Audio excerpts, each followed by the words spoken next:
A very good afternoon now. Thank you for joining us for the first two sessions. And today's third and final panel session is interesting. Wealth creation tips. Be a financially savvy mom. So I think the reality is a lot of moms tend to have this mindset now. I'm a woman, I leave the finances to the guys, right? And then we use that as probably the excuse as to why our finances are not as abundant as we would love it to have. But today, exactly in the DNA of Mom Space, we are debunking that myth, and that's why we have a wonderful panel session put together to share their top secrets, okay? So let's start with Leslie Daniel Chan, who is the founder of DeFi Singapore, and your specialty is in cryptocurrency, Bitcoin. So that's something very interesting. It's something very few people talk about. In fact, because it's so new, a lot of people tend to be fearful of it, right? And that's the normal human tendency towards something that it seems foreign. Okay, so thank you for taking time to share with us how you make your money. like soon. Okay, and then we have the very lovely GAIL Wong, who is an investor. So you used to be a banker and then a VC, but then in your words, reform.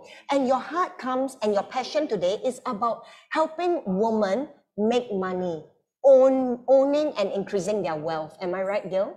Yes, that's so right. Wonderful. The founder of Live True.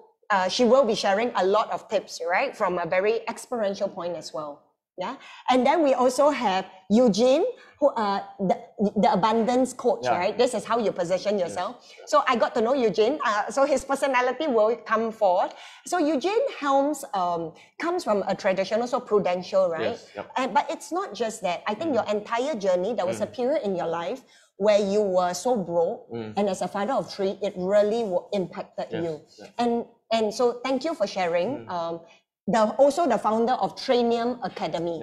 So quite a few streams of income that you have opened. So with that, let's start on a very fun, insightful, thought-provoking session today, okay? I want to start with, let's talk about the definition of financial literacy. Leslie, how would you define financial literacy? I think for a start, I think when we are young, we should always encourage our kids, right, to learn what's the value of money in the first place. And from there, understanding the value of money and the perceived value of money will help them embark on that literacy education for the matter.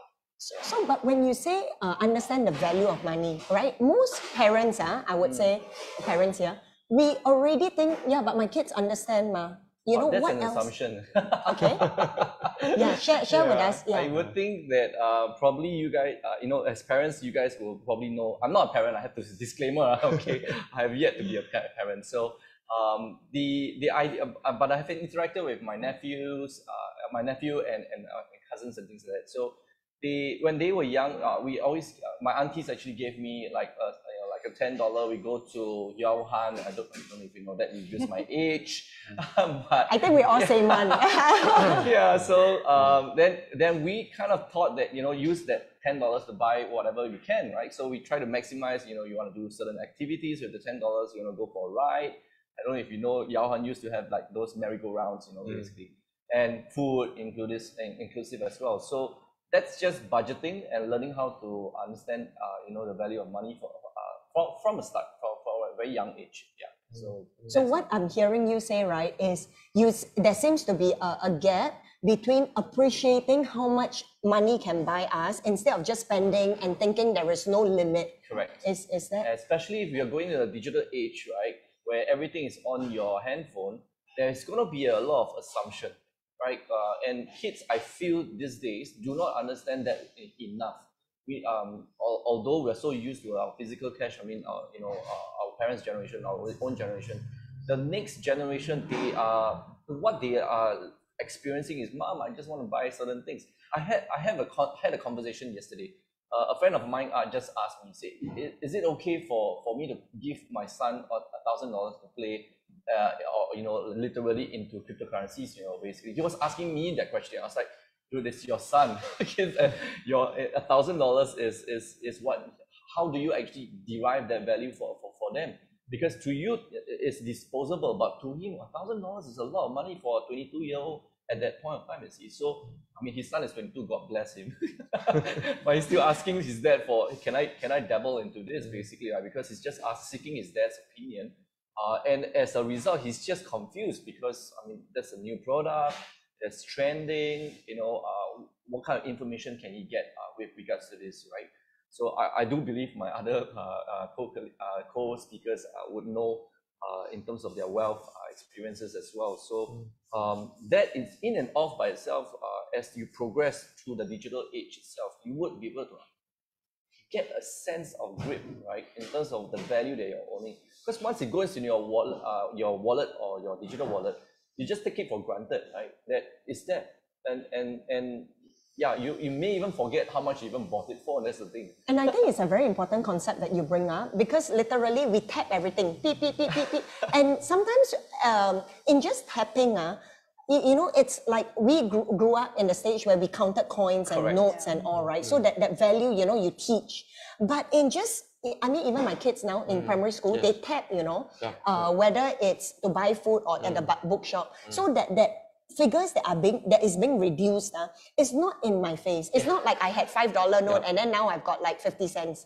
So I think thank you for bringing that up, and for parents to take time to begin to just share the importance of how much this is, what can it buy, instead of assuming, instead of bypassing that whole education, that priceless education. And Gail, I want to bring it to you, right? Yeah, I do that a lot now with my 9-year-old. And I guess my husband's an investor, I'm the CIO of the family, we do talk money all the time. And my daughter loves eating abalone. Yes. Abalone. So I'm always talking about a meal at a restaurant that can cost $300 or a $3 plate or something. You would still get full one way or another, and to appreciate that, right, the difference. For me, financial literacy is, obviously there's some basic building blocks, but I think emotional literacy is a really big thing that we need to be conscious of, even with our children. They may not have the words for the emotions that they feel, but they know what shame is.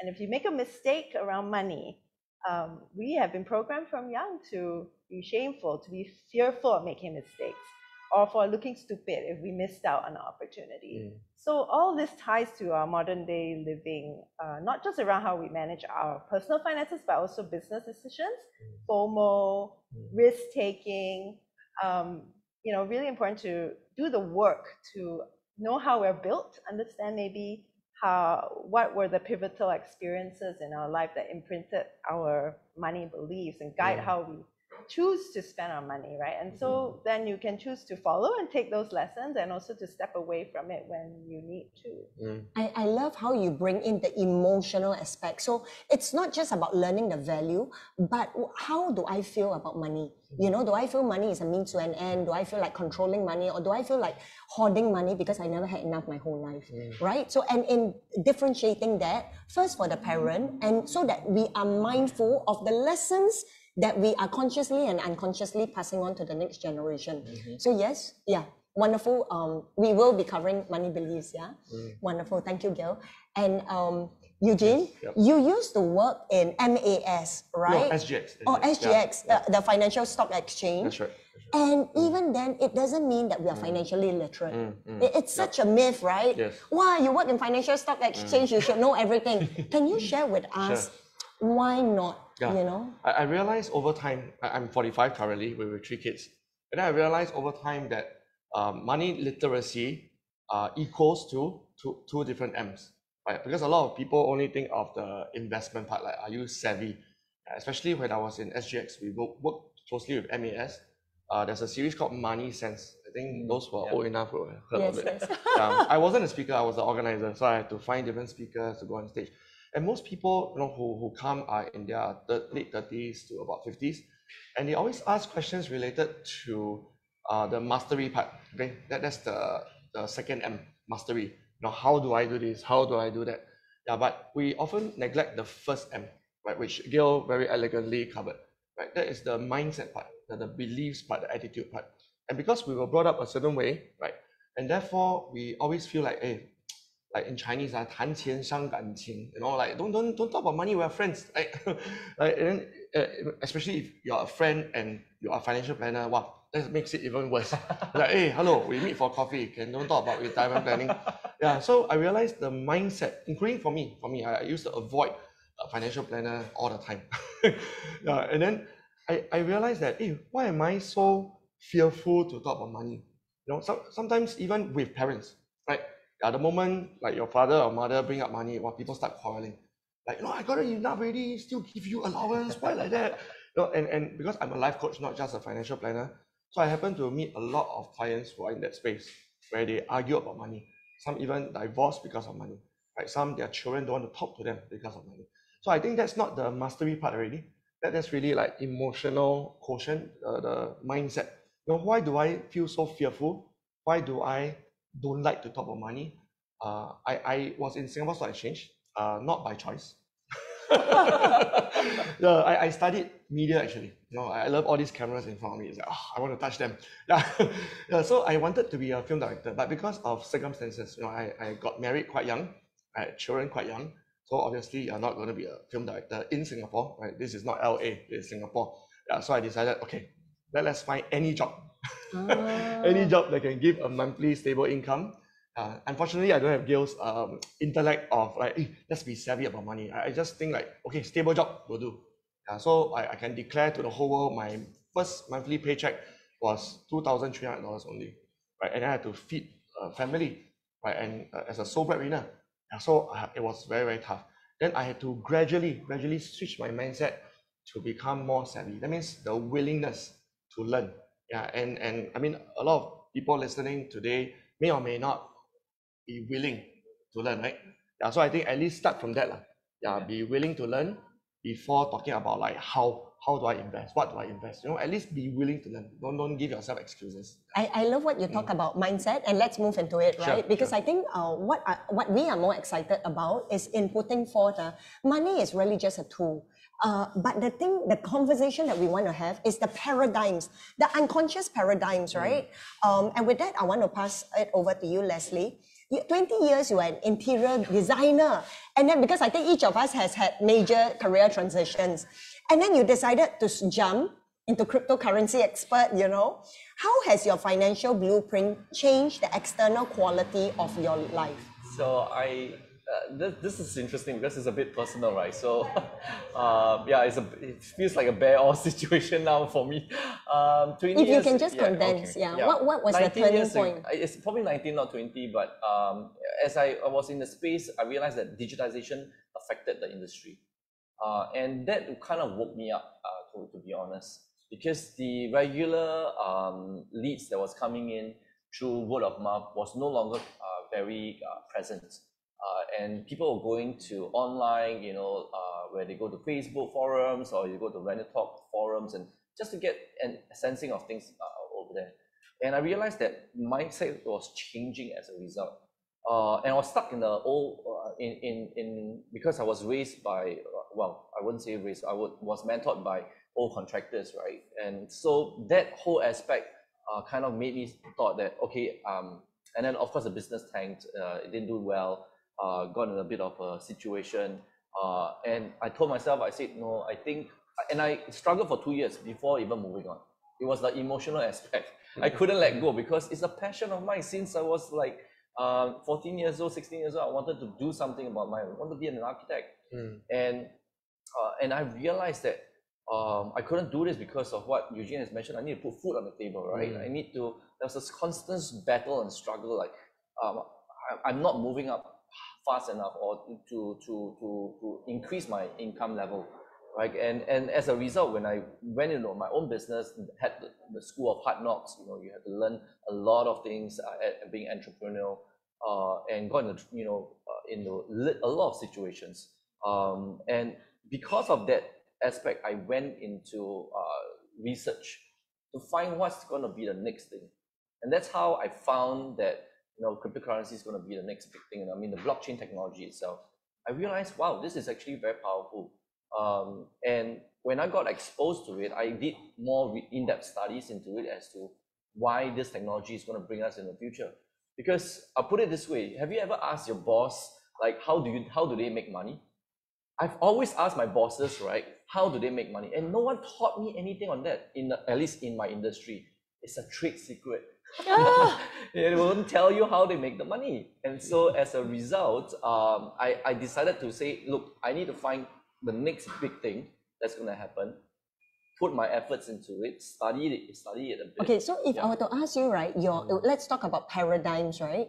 How did money occur for you, like when you were an interior designer, or it wasn't so important to you, you were just happy because it was your passion?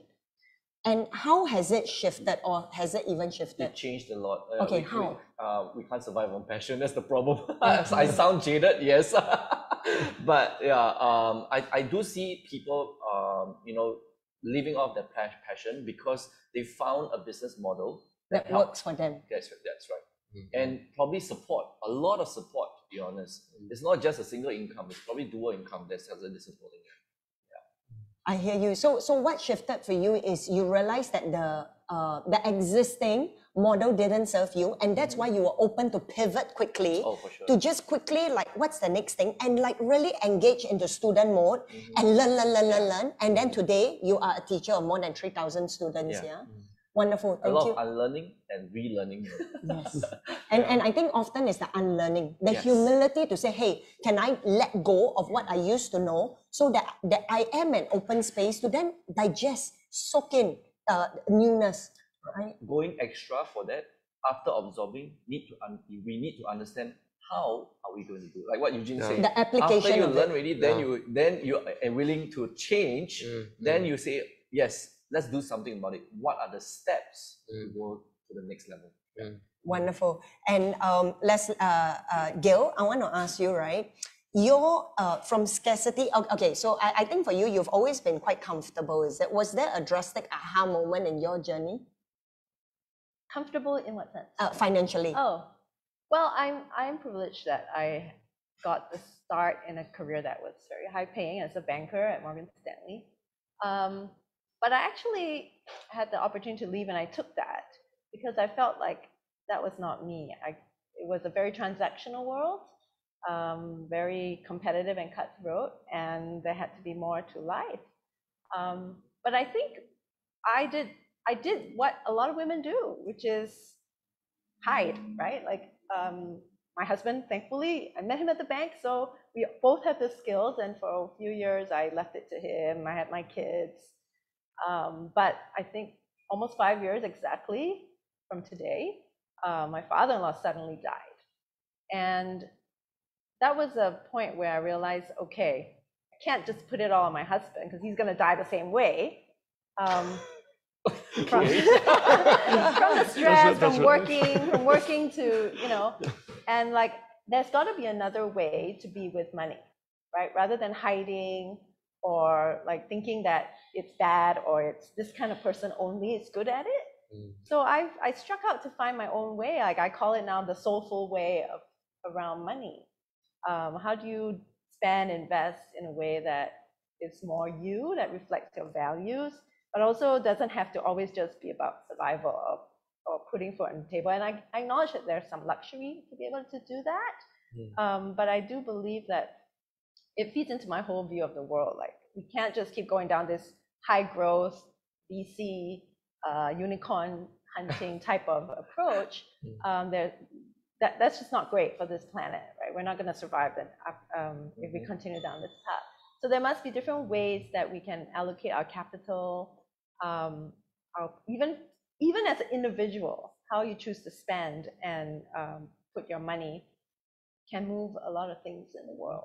So wonderful. Thank you for sharing. I think that comes under impactful investing, the term I'll use for that. And I love how a personal experience sort of like woke you up, and which caused the emergence of like, hey, I'm not going to hide anymore.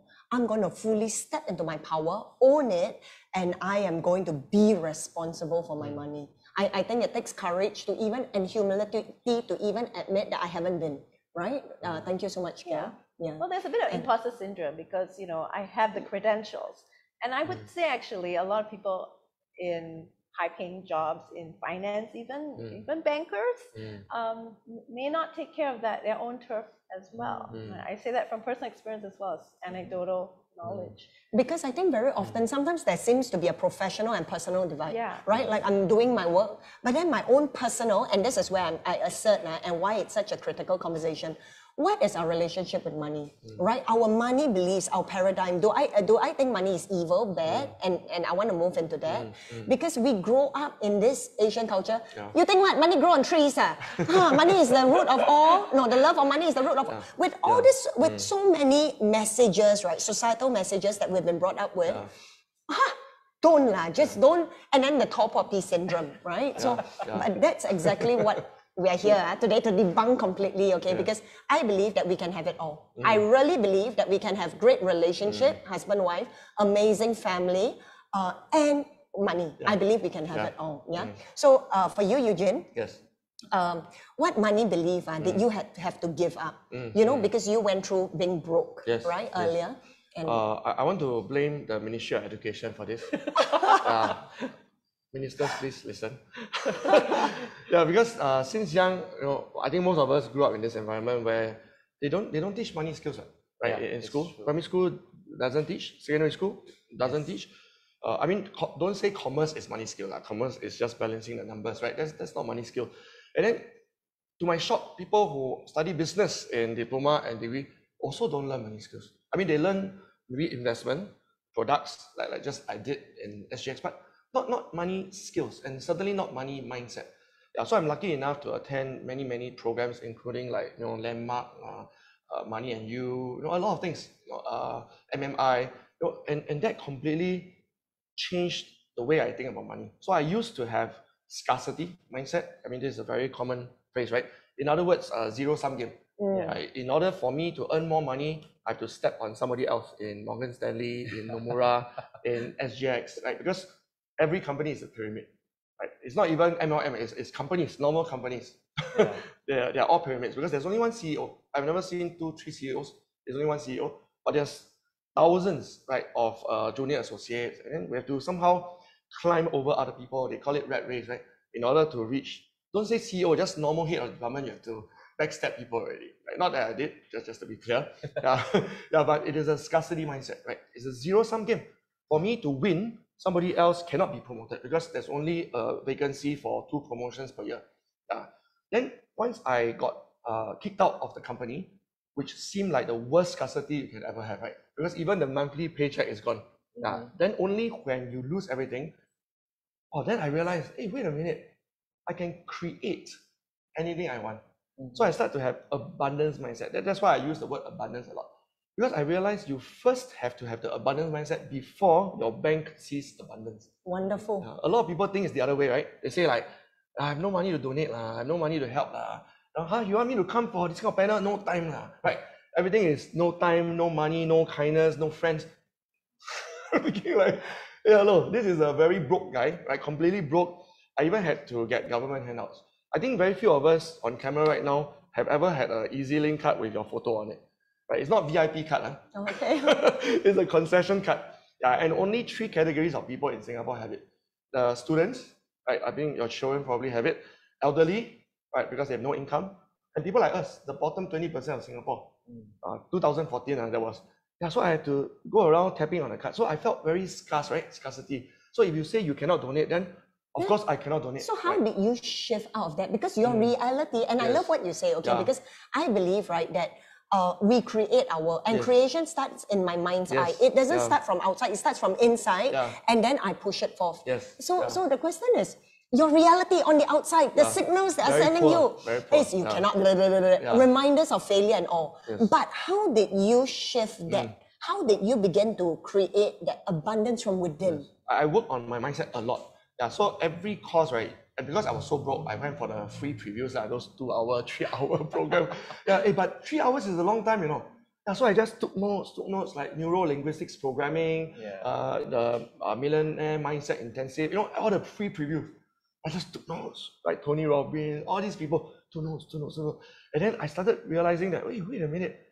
So all these people in front of me, they all created something out of nothing. I mean, if I believe their story. And then I realized that, wow, hey, if they can do it, you know, I also can. yeah, they're like normal people, you know. None of them have horns growing out of their head, right? No one can fly and leap over buildings. Like, hey, if they can do it, how come I cannot? Even like Nick Vujicic, which is no hands, no legs, and he's very abundant financially and mindset. He was born without hands and legs, for goodness sake. And I was right in front of him. I was seated on the front row. He was there. I actually sneaked into the front row because we actually had to pay, right? But that's a story for another day. Yeah, and then he was so near. I was thinking like, wait a minute, this guy has no hands and legs and he's richer than me. It doesn't make any sense. Yeah, so I decided, okay, I'm going to be more abundant by reading books. So I read like Think and Grow Rich, Rich Dad Poor Dad, you know, all the famous money-related books. Yeah, some people roll their eyes, right? They say, Robert Kiyosaki. Yeah, but no, I'm like a very eager kindergarten student, reading, lapping up every single speaker, and my mindset shifted, not immediately, after 2 years. Yeah, so it was only around 2016, Wow. I had a visible shift. That means I could raise prices, you know, coaching fees. Some people charge. So it was a gradual thing for you. Yeah, it's like health. I mean, if I say I want to lose, which I'm trying to lose weight, it won't be tomorrow. Right? It won't be like, oh, tomorrow I lost 10 kg. But I love what you say, because what I'm hearing is you had a hunger. Yes. You had this inner hunger within you Yeah. that caused you to sneak right to the front, you know, when you... No, but I think what I really applaud now is your hunger, right? And I've seen hungry children. Yes. And sometimes I think being in such affluent Singapore means that we deprive our children of those experiences. Because when I remember being in India, I would see children naked, completely naked, running after the rubbish bin and just to grab people's leftover, just to grab stale food. And when just the sight of it, right, caused me to be so grateful for what we have, you know. And then we tend to, you know, without being conscious, sometimes breed a complaining kind of environment, you know. But when we can begin to see the bigger world and that hunger, right, you are right. The same material consumed by two persons, to one person it's gold and it transforms your life. To me, it's like, I know. And I tell my kids, right, every time you think you know, stop, because then that's pride speaking. That is you being not teachable. And guess what? If you're not teachable, that's game over for you, right? Because then you think you know it all, right? And then we become our worst enemy. So I love what you share about that. And now I want to move on, right, to our mindsets, right? How we shift, you know, for our audience, how we recognize some symptoms of scarcity languaging. Leslie, if you can just share. I think for scarcity itself, when we are put in a position where, you know, budgeting itself is important. I think that's something that we all need to, we all take this for granted. Heavily take for granted. But once we get into that comfort zone, that's where I have to wake up and say, no, don't get comfortable with this. Because once I'm comfortable, right, I will tend to assume. And that's when if I have budgeted, like, let's say $1,000 a month for expenditure, and I'm just spending within it, why am I not saving more if I know that I can, you know, forego that Starbucks coffee, for example, right? These are some of the mindset change and in terms of what we can do. Having an abundant mindset doesn't mean that you need to forego all these necessities. You can treat yourself well. It doesn't matter, right? You can do that. But you don't do it on a regular basis, like, oh, because I'm rich or I have this massive amount of money, I can take Starbucks coffee for every day, you know, for that matter. And it's wonderful that you say that, because Warren Buffett, I mean, the richest man, right? He drives old car, right? And if you look at his house, it's not fancy. So I thank you for bringing us back to reality, where being rich and an abundant mindset doesn't mean that I'm irresponsible. And then we swing to the other extreme, right? Where I spend everything. Everything is on what you call that, credit. But it's really being responsible and enjoying because I could be eating lavishly caviar so much that it becomes something that I don't enjoy. Law of diminishing returns. And the scary thing is that if, let's say, you have $1 million, for example, just like that fall in your lap, what will you do? That's the biggest question I always ask my students as well. Let's all pretend you guys are millionaires. Let's pretend that, yes, because of your token prices has gone up by a few times, a few times conservatively, you become a millionaire. What will you then do with the amount? Are you going to further improve your situation by, through an investing portfolio? which everyone should be understanding that before even getting that, accumulating that wealth in the first place. Yeah, you'll be surprised how people, just spend off that $1 million, in maybe 1 year. I don't know. Yes. Even In like fact, 1 year. research has shown, right, those who win lottery money, they go back to pauper, being a pauper or their original because their capacity. So you may give me external cash, absolute money, but because my internal bowl hasn't expanded, I go back to my same poverty. Just like they were saying Donald Trump, right? Even if you take away his billions, he will build it up again. So it's literally like what you said, it's a mindset. Because once I have the mindset, fail lah, I can always restart from scratch and create, because it's the mindset that created the wealth. It was never the wealth just by luck or anything. So maybe I want to add on to that wealth. So reiterate again, maybe on the passion side. I won't say that passion won't bring up something. Passion will create that awesomeness in you. Each individual will find something that you're awesome at. Use that as what Eugene has mentioned, to create a form of wealth, basically. You never know. I have a friend who cooks really well. It took him 7 years. And yes, I'm talking about you. So you know who I'm talking about. It took him 7 years for him to move out of the comfort zone because he has 3 kids. He was so uncomfortable, but he's doing so well in COVID because he's doing what you call home cooking. Orders just came in and said, I'm enjoying my life a lot more and spending more time with my kids, and I'm enjoying cooking. He experiments so well with his food that people just say, let's do it. Now we support first, and the word of mouth happens, and the business became an income with itself. Which is critical, because at the end, right, like what you pointed out earlier, we need not just passion, but a working business model for it to be sustainable. Because if it's just passion and passion and passion, we live in a real world as well, right? So thank you for marrying both. An example regarding this scarcity mindset, because back in the days where I had to pay for courses, also gradually I had to pay. And then I realized that there are people around me who have stable income, right? They're engineers and all that, right? They're not retrenched, and they're not willing to pay. Then it doesn't make sense to me, right? Because I was retrenched, my bank account was dwindling, and then I borrowed money, and then I was willing to pay for NLP and all these courses. And then these people have stable income, 8K per month, and they're not willing to pay. So what do you think is that mental block? Okay, so one of the things is what you said, which is hunger, right? Because if you have a very small thumbtack below you, you very small. Like last time primary school, they used to they won't. They will just sit there and they say a bit uncomfortable, but they can sit there for very long, but if you fire, right, obviously you're going to jump up and do something. So I always tell people that I was kicked out of the plane because we transfer, right? And in bank environment, we know they give you 5 minutes to leave. They don't have because the 2-3 months slowly handover. No, like please leave, and the security guard came to escort me.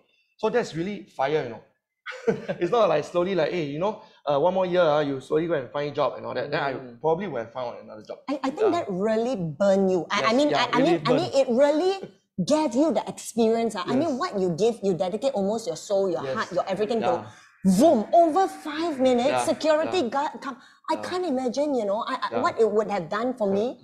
Wow. Especially, for a man, usually we have ego, right? Yes. So for all my life, I've been building up this impression that I'm successful. And suddenly, that was the most unsuccessful I've ever felt, like being escorted out of the building by a security officer.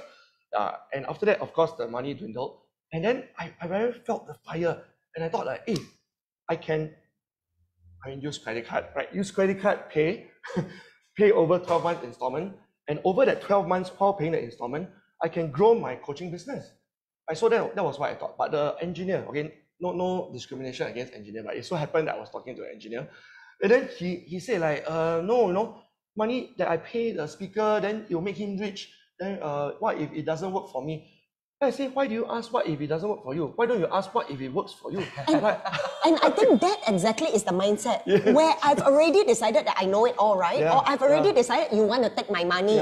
Because sometimes I also ask, when you go and pay, this one is maybe a few thousands. But even if you buy a $5 or $3 Hokkien mee, you don't say, I'm making the Hokkien mee guy rich. It's like, in our mind, we have this transaction that we are all comfortable with. Okay, this amount can spend, that amount, I cannot spend, no matter what. And we find our own justifications to not pay for that. That's why I think I must be con man. If really work, why he's still doing this? And then we have all that negative things to justify our action. And our action is, I'm not comfortable spending that kind of investment on me. I'm comfortable spending this kind of $50 on like belanja meals, but not, that. And that is precisely what limits our personal development. And as our personal development or capacity is limited, likewise, right, the money that we attract is also reflected, right? Exactly. I always believe our inner world is being reflected by our outside world. Our outside world shows us what really is inside. I have one more example, because that one is paying, right? Now let's talk about taking, right? So all three of us are entrepreneurs in our own right. And then, I always ask my clients, because they say, hey, I want to multiply my income and also impact. It cannot be just income alone, impact as well. So I say, okay, let's talk about income and impact. How much do you want to charge per hour?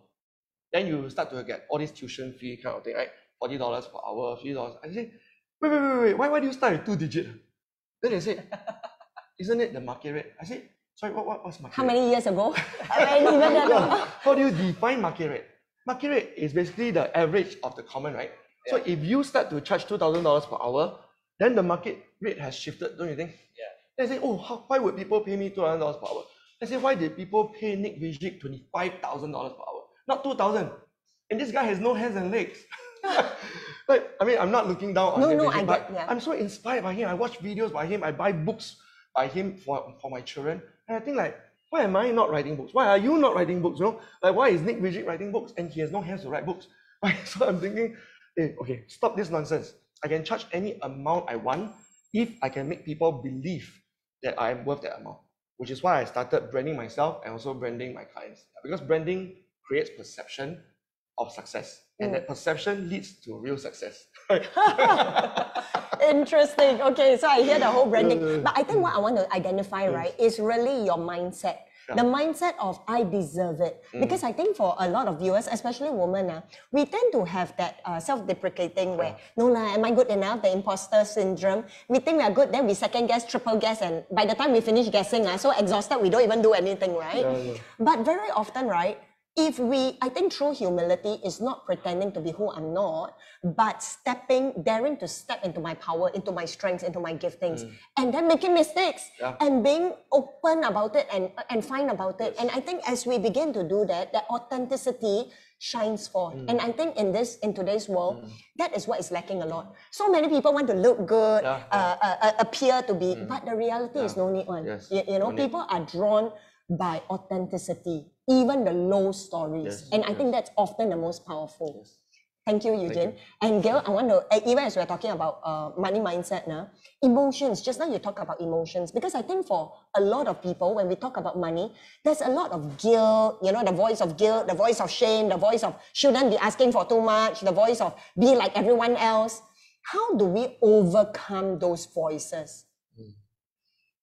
Well, I think a lot of work that I ask my clients to do first is just to recognize what's there. As you say, who you really are, what's really there at the start, right? You can't.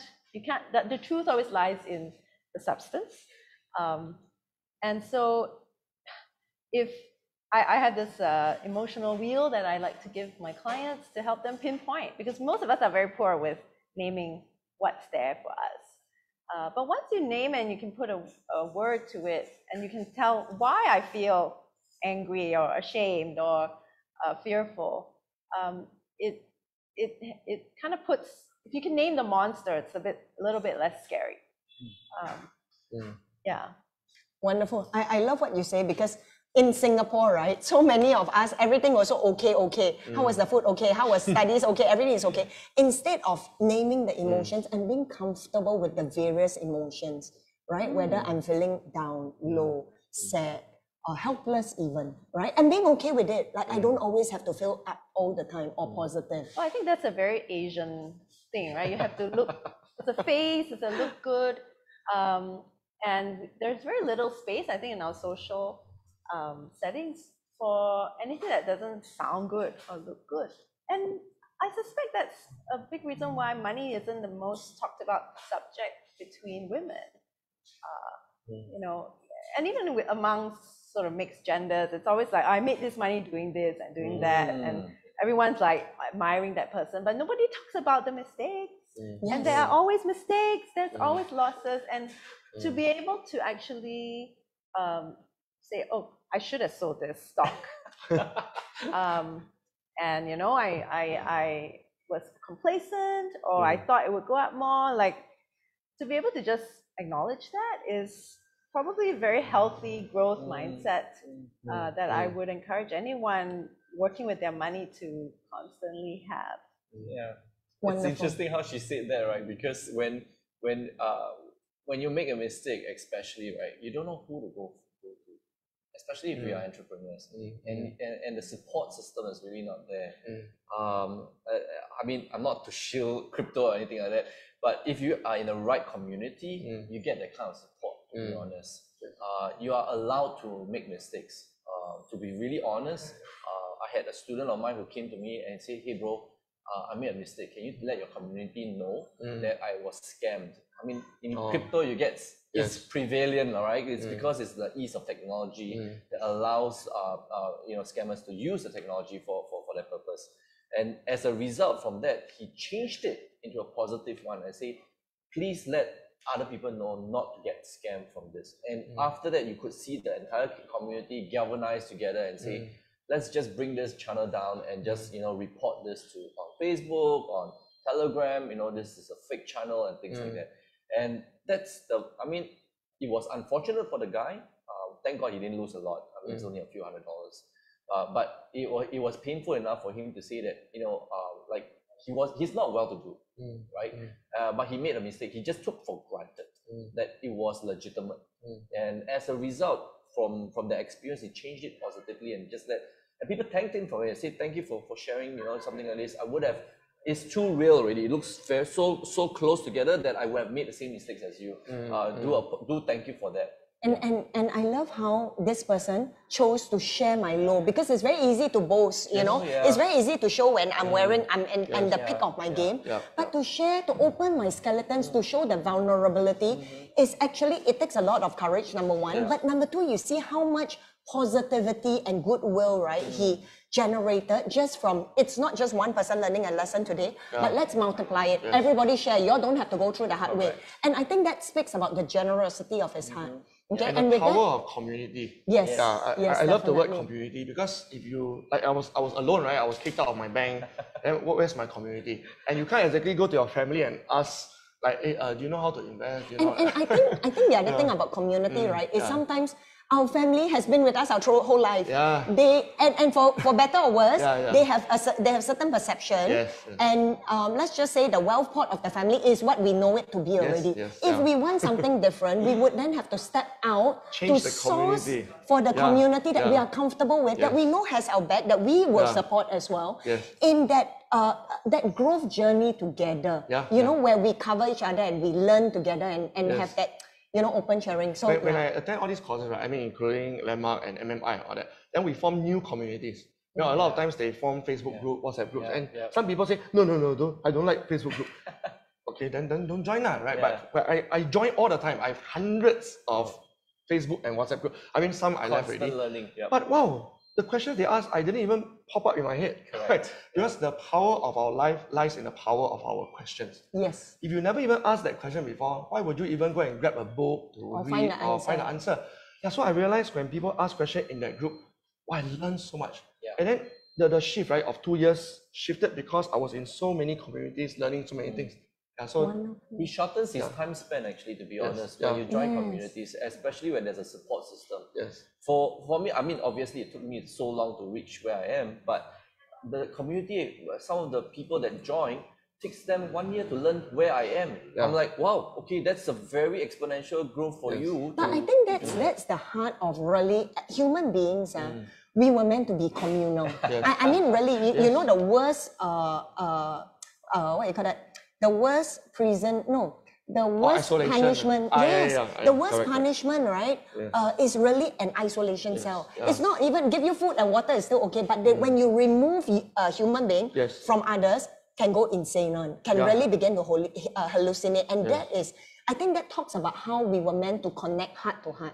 And very often we tend to forget that. And okay, with that, looking at the time, I want to shift this conversation to wealth creation for our next generation. Because I think a lot of our viewers do want to know, how do I make money for my next generation?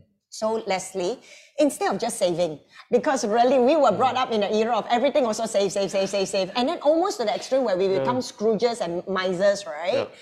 What is another concept parents can include in teaching? So I'm not saying that saving is wrong, but I'm saying it's only one way, right? One method. What is another concept that parents can teach their children? Interestingly enough, I was watching Korean stuff basically, and there was a variety show that tested children in an environment to be entrepreneurs. And the youngest was 6 years old.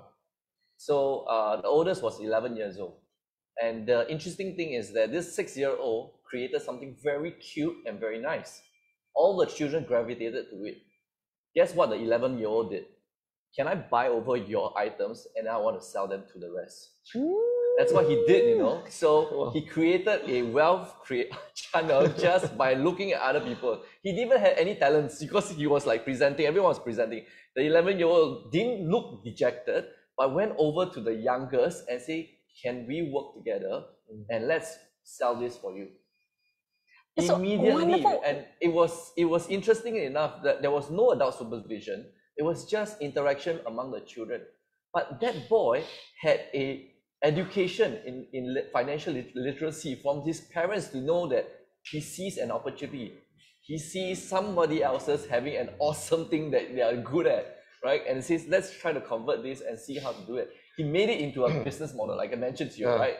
That the person, the youngest probably wouldn't know, right? At 6 years old, I like this very much, you know, make this very nice. But that's as far as it goes. He took another person to come in and bring this up and then to say that let's convert this to something of a sale. Why not? I hear two things, right? Number one, the eye for opportunities, right? Are we people who say no, no, no? Or are we people of possibilities? Where I see something, I create possibility. You know, are we constantly on the lookout for possibilities? And number two, collaboration. It's not a zero-sum game. We win together instead of I versus you, me versus, you know, it's a we game.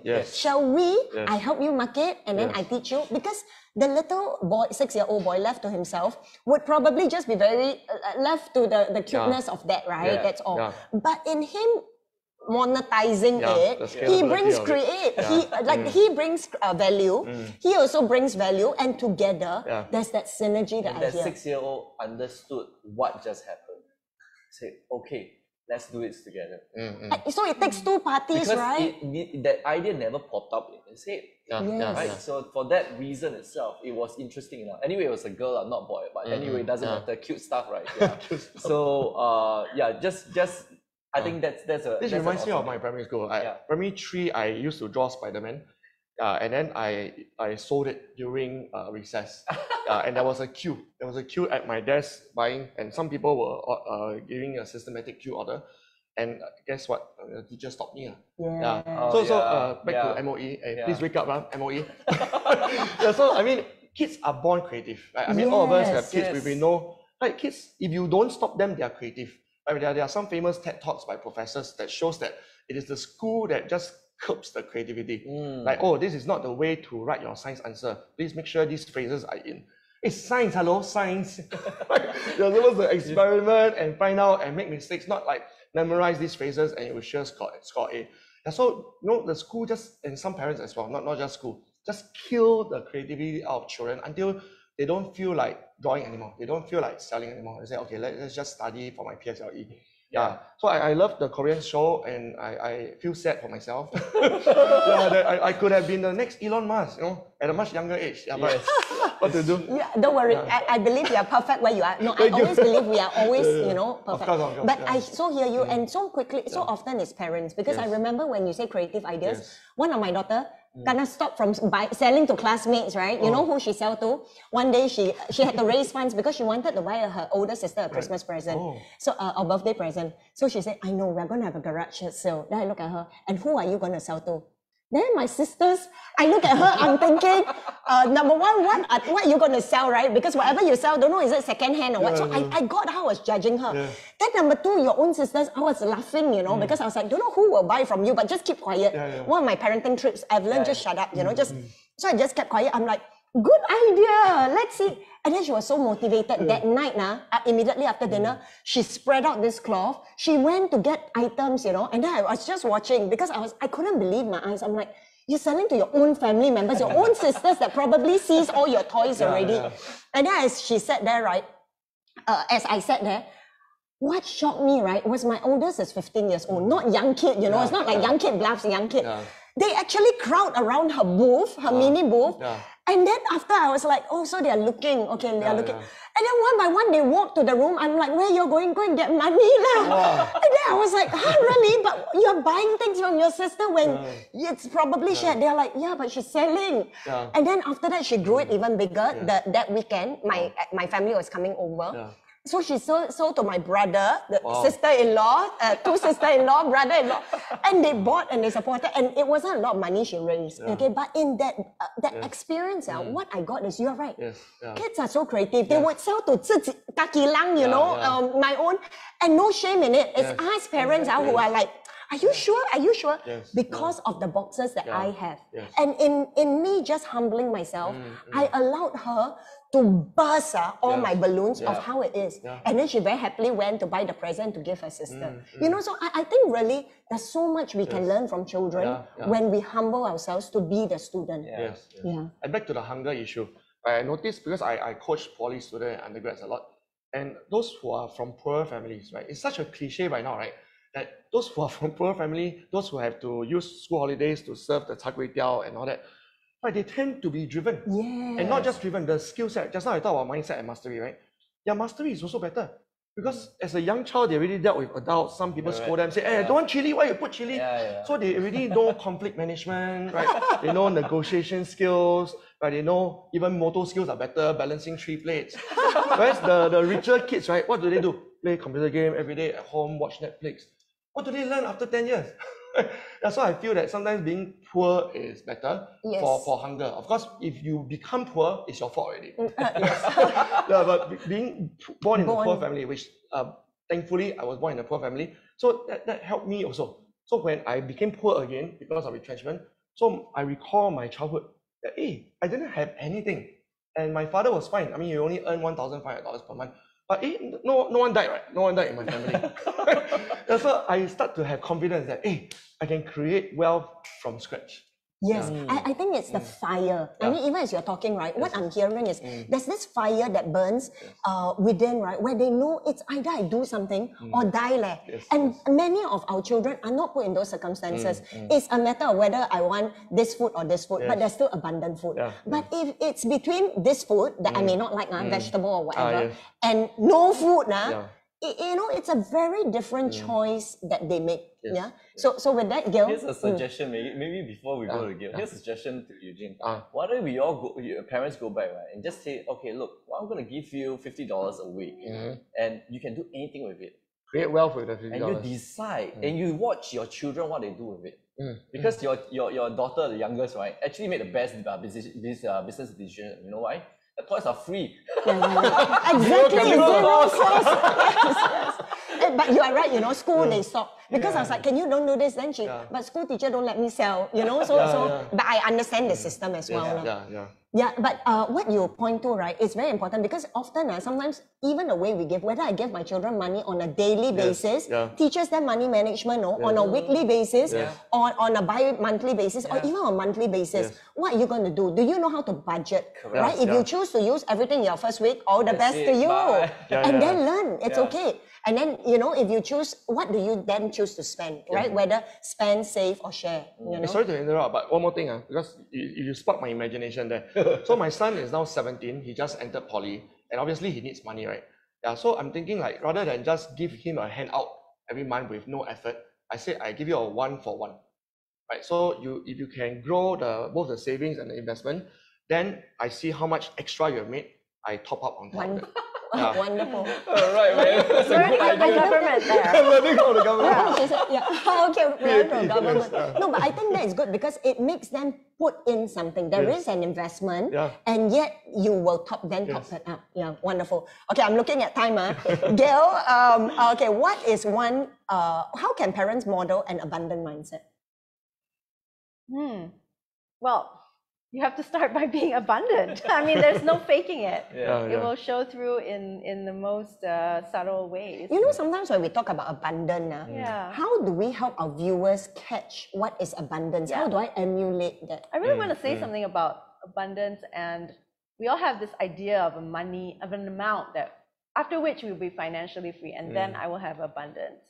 But I've seen like people with very little net worth or bank balance be abundant, right? And what is, so it's like the ability to enjoy and to be present and to feel like you always have something rather than focusing on the lack. And it is it's very endemic to a comfortable first world culture that we're always looking at what's missing rather than what's not. So even the gratitude practice is what I do with my kids every day, and it goes beyond possessions and wealth. We certainly don't talk about money very much, but I think the ability to see that is a source where you can draw strength and feel like you have everything you need to do what lies ahead.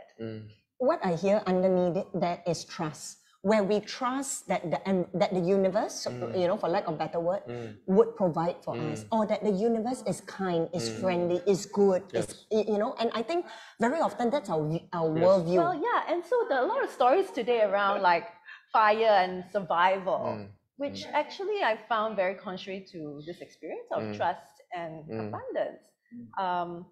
And I've been personally exploring that myself a lot, right? And only in engaging with a certain community where we practice asking and giving, and being on both sides of that, and learning that there is safety. There can be safe ways to ask for help, or ask for whatever you need. It's a practice, it's a skill. And we don't get to do that in real life. We don't get to do that even with our loved ones half the time. So yeah, that finding those safe spaces is critical. Wonderful. Thank you so much for sharing that, right? Like a grateful heart. Eugene? Yes. One last tip that you would love. Actually, one last tip. Okay, the question I want to ask you, you know, Chinese, they have this saying, 富不过三代. Wealth doesn't pass past 3 generations, because the first generation works for it, second generation literally enjoys it, the third generation squanders it, right? So what's one last advice that you want to leave our viewers with? You know, this 富不过三代 and many other sayings are what I consider negative NLP, which is neuro-linguistics programming. Okay, to put it simply, we repeat to ourselves certain words every day, right? So when we repeat negative words like leopard never changes spots, you know, 人不为己，天诛地灭, you know, all these kind of things, like, just reinforce, because life is a self-fulfilling prophecy. And when you say such things, your children listen, right? So, for example, like your auntie wants to borrow money, said she's in hospital, forgot to buy insurance, then do you immediately say, like, don't worry, let me help out? Then your children say, hey, but you're poor, I mean, you haven't found a job. And I said, don't worry, no, let's help out first, money will come. So all these things reverses the 富不过三代 and 人不为己. Right? So then the children start to catch, because values are caught, not taught, right? And then the children start to catch that, hey, wow, Papa is so broke already, you know, we for 3 years never go for holiday. This was pre-COVID, right? And still he's willing to help the poor, help the disabled. Like, wow, you know, where is our money coming from? So this at least plants the idea that 富会越来越多, right? The wealth will multiply. And more, I mean, I'm from a traditional insurance background, right? So it's actually very easy one. You know, our death is very valuable, right? Yes. I mean, we may not be millionaire. Our children can easily be millionaires. Inherit that, yes. Very easy, right? Because you only, I mean, this is called leverage, right? You pay only a few thousand, or at most, let's say you pay $30,000 in insurance premium throughout our whole lifetime. And then when you die, which is guaranteed, by the way, right? I mean, who's not going to die? Immediately 1 million at least goes to my children. So if I'm not selfish, if I don't think of earning 1 million, if I think of actually plowing, you know, planting the seed, watering the plant into something as basic as insurance term plan, then I know for sure when I die, it's a sure win. For sure. And 1 million by that time is not a lot.